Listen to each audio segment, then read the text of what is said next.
आता पाहूयात एक सविस्तर बातमी।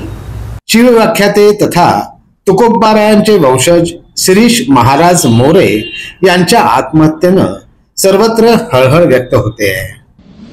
संत तुकाराम महाराजांचे वंशज, प्रसिद्ध व्याख्याते, राष्ट्रीय स्वयंसेवक संघाचे प्रचारक आणि शिवशंभो प्रतिष्ठानचे अध्यक्ष शिरीष महाराज मोरे वय 30 यांनी बुधवारी सकाळी राहत्या घरामध्ये गळफास घेऊन आत्महत्या केल्याचं निदर्शनास आलंय। या घटनेनं खळबळ उडाली असून हे वृत्त कळताच देहू परिसरात शोककळा पसरली आहे। आत्महत्येचं कारण अद्याप समजलं नाही। शिवव्याख्याते म्हणून मोरे यांचा मोठा नावलौकिक होता।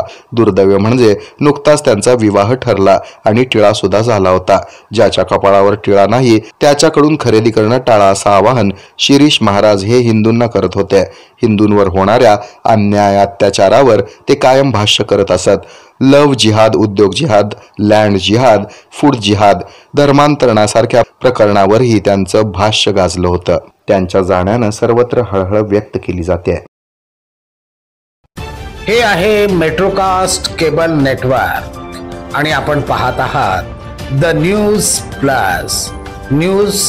प्लस बरच काही।